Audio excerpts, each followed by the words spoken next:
Salam, hər vaxtınız xeyir. 2025 tim toplusundan bugün verbs and non-finite forms of the verbs, yəni ki, feillər və təsriflənməyən feil formalarının izahına baxırıq.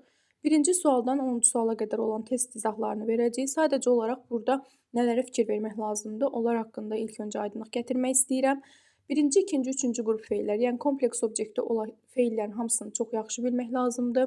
Birinci qrup feillərin heç nəsiz istifadə olunduğunu, İkinci qrup feillərinin ING-li və to-suz istifadə olunduğunu, üçüncü qrupların isə to ilə istifadə olunduğunu bilmək lazımdır ki, bu belə desək, testləri daha yaxşı həll edə bilək.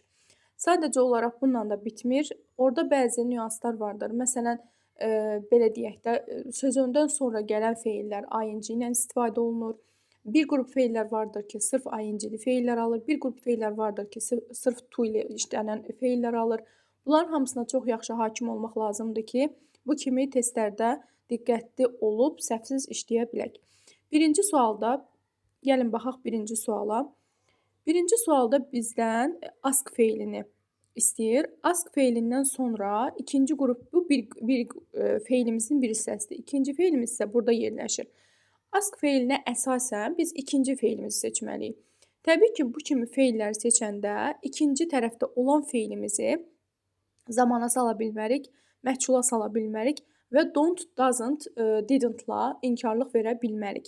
İnkarlığını notla veririk və əgər belə desək, ikinci qrup feil, yəni ikinci tərəf feilimizi to ya da ing-li, ing-siz olmasını isə birinci tərəfə əsasən müəyyənləşdiririk. Ask bildiyimiz kimi üçüncü qrup feilidir və Y variantı, yəni to lay, to ilə istifadə olunur.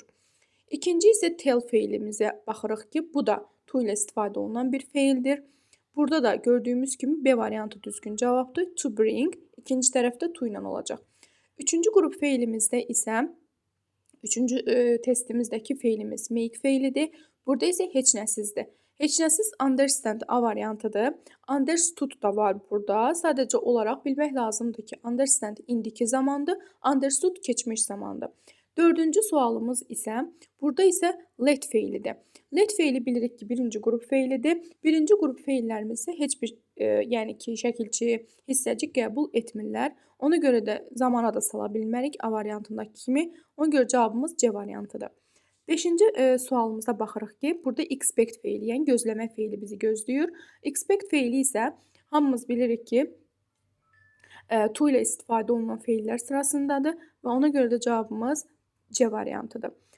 Altıncı sualda isə told feilidir. Burada tellin keçmiş zamanıdır. Bu sizi çaşdırmasın. Bu birinci tərəfdə olan feilimizi zamana sala bilirik. To ilə istifadə edə bilirik. Nə bilim, to-suz istifadə oluna bilir. Məhçula salına bilir. Amma bizdə əsas olan ortada hər hansı bir obyekt yerləşir və obyektdən sonra isə ikinci bir feil gəlir. Həmin o ikinci bir feilimizi biz zamana sala bilmirik, məhçula sala bilmirik. Tell feili də bilirik ki, to ilə istifadə olunur, yəni üçüncü qrup feildir. Ona görə də cavabımız C variantıdır.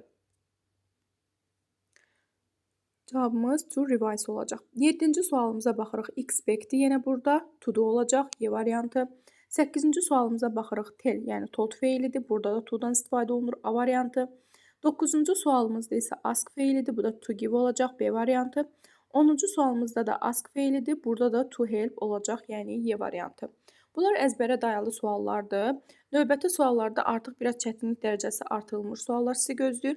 Sadəcə olaraq məntiqini tutduqdan sonra bu testləri saniyə ölçənlə də qoşub, yəni saniyə ilə də işləyə bilərsiniz. Çünki çox asan bir test qrupuna daxil olan testlərdəndir.